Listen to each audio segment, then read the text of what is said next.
Well, our second scripture for today comes from the 4th and 5th chapters of the Gospel of John. Then he came again to Cana in Galilee, where he had changed the water into wine.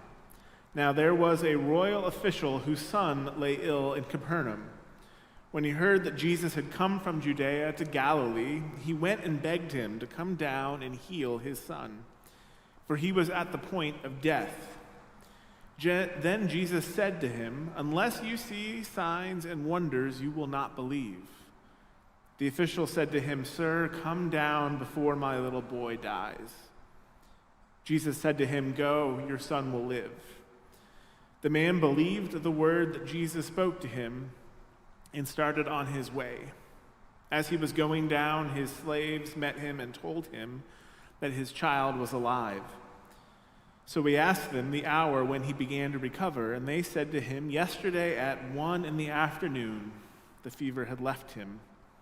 The father realized that this was the hour when Jesus had said to him, "Your son will live." So he himself believed along with his whole household. Now this was the second sign that Jesus did after coming from Judea to Galilee. After this, there was a festival of the Jews, and Jesus went up to Jerusalem.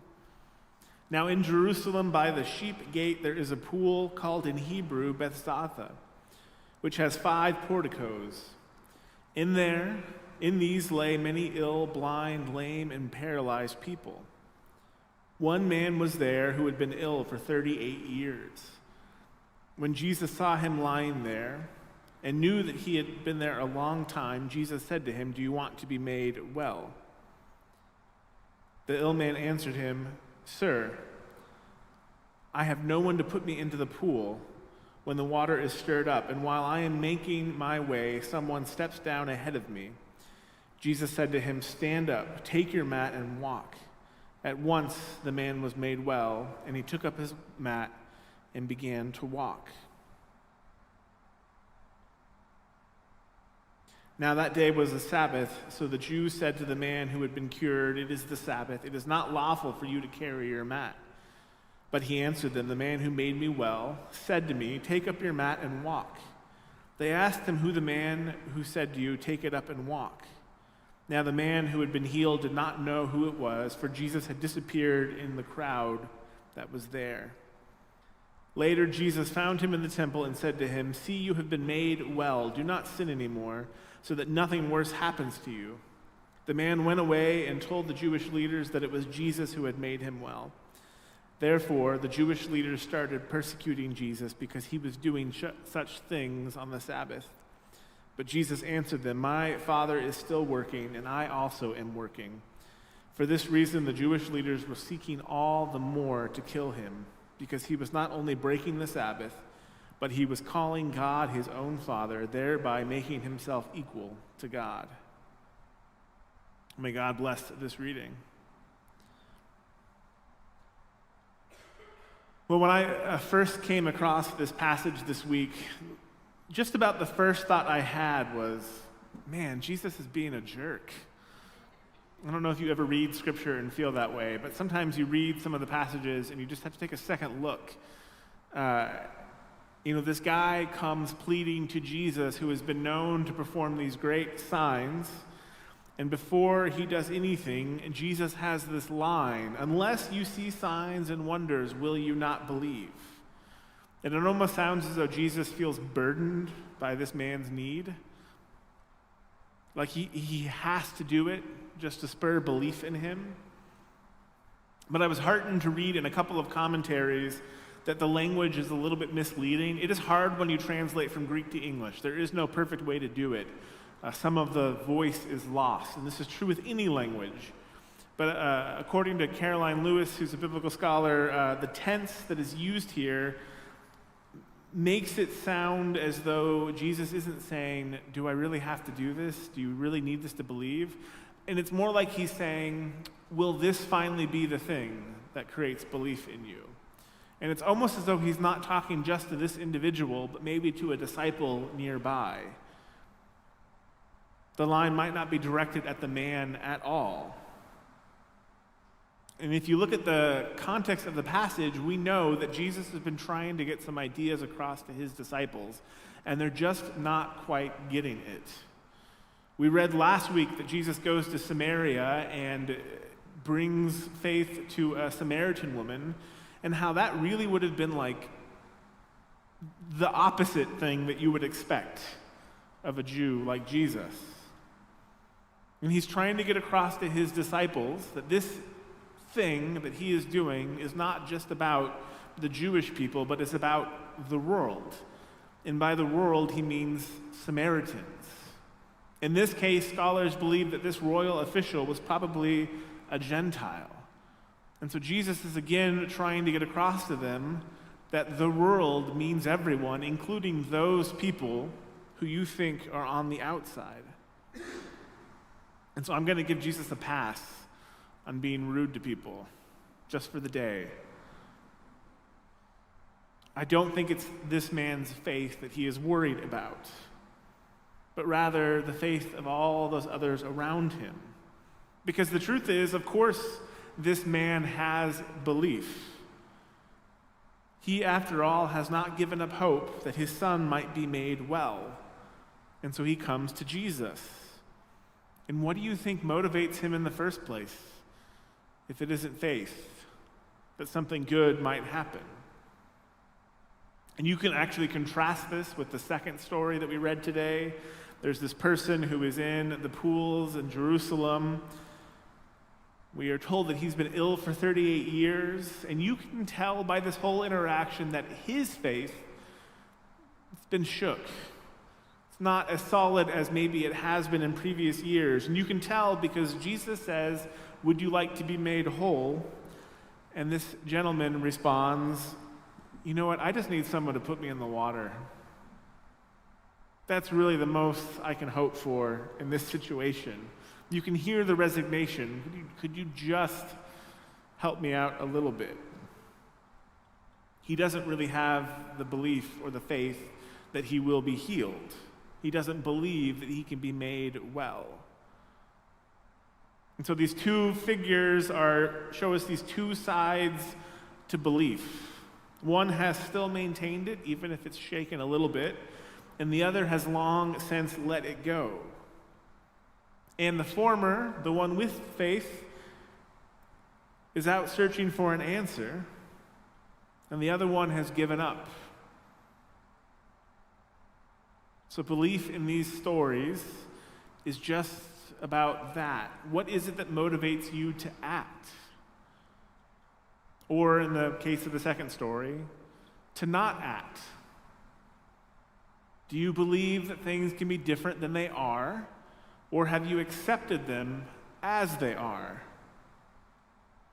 Of course, it's important to point out, and I love to tell people this, God's love, action, care, mercy for you has nothing to do with your ability to believe at any given moment, because Jesus performs miracles for both of these individuals. Whether they are able to muster belief themselves or not, God's presence shows up. God's love for us does not hinge on our ability to believe. But I want to talk a little bit about this idea of belief, because it is all over these passages. You can also use the term faith. In the Greek, they're the same words, belief and faith.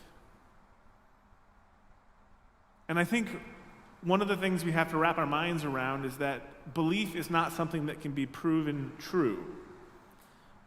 I ran across this video this week where there was a guy interviewing Neil deGrasse Tyson. Neil deGrasse Tyson is this famous astrophysicist, and he's all over social media, and I love listening to him because I'm kind of an astronomy nerd. But the interview asks him the question, do you believe in global warming? And Tyson answers that it's not a belief. It's a fact that the earth is getting warmer. It doesn't matter whether you believe in it or not. It's true. And I know he was trying to get at the idea of a scientific fact, but I want to get back to what he means by belief, because that's where I think it gets interesting. Belief is not about provable facts. But rather, belief is about those things which animate our sense of hope. To have belief is to find something that gets you up in the morning. Maybe your belief is all rooted on Jesus all the time. But it could be other things. It could be belief that family is good, and so you get up and go to work to make money to support your family. It could be belief in individual embetterment, that you ought to get better every day. Belief is this thing that frames the decisions we make in our life. But there's no real way to prove why these things are important. You know, I can say all day long that family is important, and I bet you all would agree with me. But there's not like a thing that you can't, there's no math formula that gets you to the idea that family is important. It's something you should live for. Belief that other people deserve dignity and kindness, or that everybody deserves unalienable rights, is not scientific. Because belief doesn't really work that way. Belief is rooted in the idea that there is something greater for which you live your life. So when we talk about Christian belief or Christian faith, we might talk about living for God or God's kingdom. We might imagine a world where everything is made right because God is faithful and God has promised to make it right. We might imagine a world, in the words of the book of Revelation, where death and dying and tears are no more. We might believe in a world where all have been drawn close to the heart of God, where no one questions God's love for them, where all have been transformed into new creations, able to act with hearts oriented towards God's.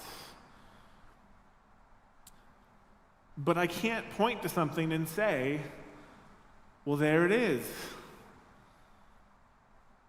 That is it, in a nutshell. It's exactly like that.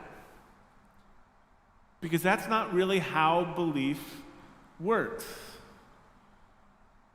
As the author of Hebrew writes, now faith is the assurance of things hoped for and the conviction of things not seen. And a lot of people want to talk about faith like it is a fact, like it can be proven, or like that makes it more real.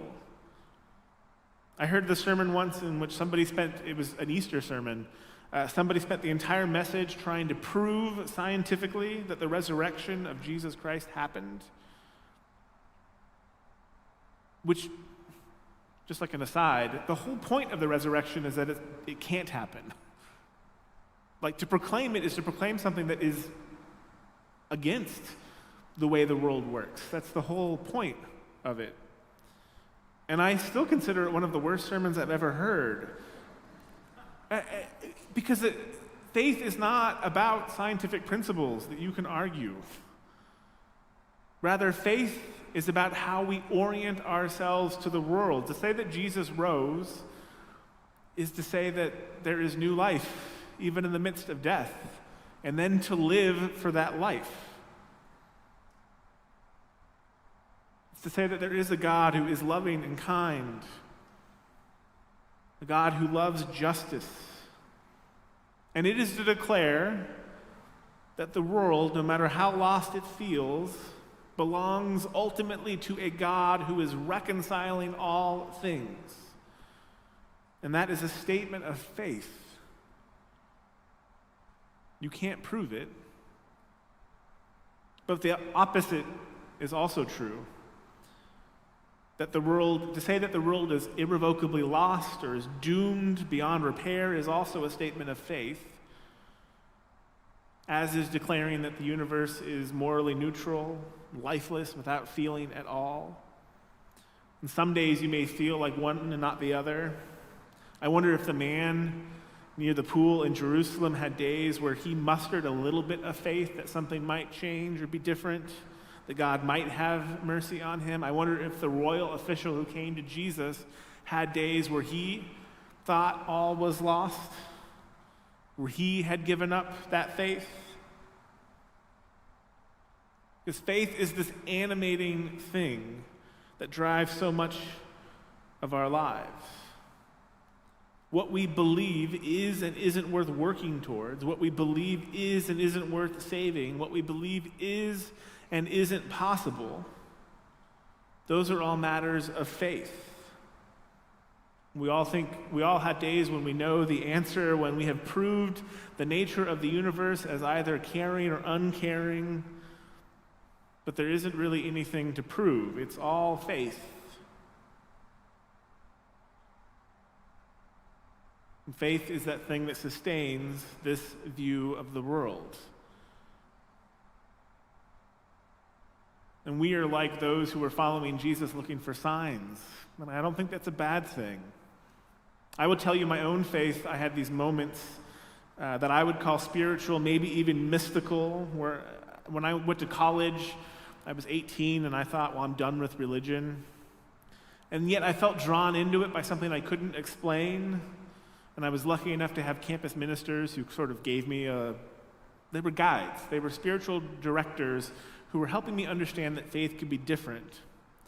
But I can remember these handful of experiences where I felt the presence of God. I remember being in La Jolla, California, overlooking the ocean and watching the stars appear at sunset and just being amazed at the expanse of the world, how big it was. And feeling the sense of like, well, there's something more going on here. I don't know what it is, but there's something more. My junior year of college, I got to go on this trip to this community in the south of France called Tizé. Tizé has become very, very famous for a style of worship, a very simple meditative worship. And so I got to spend a week in this community. It was also founded at the end of World War II, and the founder wanted it to be a place of reconciliation. And so young people from around the world come there and learn from each other and talk with one another. And I can remember there was a day that week where one of the brothers there asked us to sit in silence, and I sat in silence next to a lake. And I can remember getting up and having this sense of not quite euphoria, but something. And I remember seeing what looked like a blurry path and feeling as though something was calling me to follow. And in many ways, these experiences led me into ministry. And I had all of the normal feelings that you have after these moments. Those warm, fuzzy, filled with peace moments that I think we all seek out. But I also know that if my faith journey had ended at those sensations, at the realization that this sometimes feels good, that's not really faith. That's just anything that feels good. And of course, you want more of it. And there are plenty of faith communities that peddle in good feelings. And none of that is bad in and of itself, but faith has to be something more than that. It has to be bigger. Faith is about those bigger things we give our lives to that can't be proven. You know, it is a fact, well, based on surveys. People who go to church and pray are happier. That is a provable fact in the data. And faith isn't just about going to church and praying. It's something else. And indeed, faith will even sometimes bring you places where you are not comfortable. Because belief that the world belongs to God, that it is loved by God, belief that God has a hand in this world, perhaps even that there is not just a moral arc to the universe, but that moral arc bends towards justice, as Martin Luther King Jr. said, cannot be based on what we know, without a doubt. After all, I believe that there is a moral arc to the universe, but I can't show you the moral arc. It's not a thing, right? It is an object of belief. And belief is a decision we have to make in our lives, not just once or twice, but over and over and over again. And I got to thinking just a little bit this week about Alex Preddy, the man murdered in Minnesota by ICE agents, who has been called a martyr by several Catholic bishops. And a martyr is someone who dies for the faith, died living it out, witnessing to it. Preddy, it turns out, I did not know this until I was writing the sermon, was Catholic. I don't know that he went to church every week, but he had a relationship with the Catholic chaplain at the hospital he worked at. But his last words, asking whether or not a woman who had just been pepper sprayed was all right, speak to this life of belief. You know, in Christian parlance, we might say that he believed that she was created in the image of God, and so he had to give her assistance. Because it takes something like belief, something like faith that the world could be greater than it is, to motivate that kind of sacrifice. And belief is very much about our orientation to the world. It is about things that cannot be seen, that cannot be proven, but it is those things which have the power to motivate us. And the man who comes to Jesus seeking healing is motivated by his continued belief that his son might get better. The man by the pool, his reaction is motivated by the belief that his situation may not get better. So our experience has something to do with it, for sure. It can be difficult to maintain belief in God's kingdom when everything points in the opposite direction, and sometimes we do need something to motivate our faith, to give us signs of how things could be. But there is something about belief that requires a choice, a decision that we are going to live for this, even though all signs point to the opposite. It requires that we declare something to be true of the world, and that even though there may be signs to the contrary, we will continue to do the work. To believe in God, to have faith in Jesus, is to say that no matter what, transformation is possible. It is to say that even in the presence of death, God can make a new way. So my prayer for you today and for all of us is that that faith might find a home in you.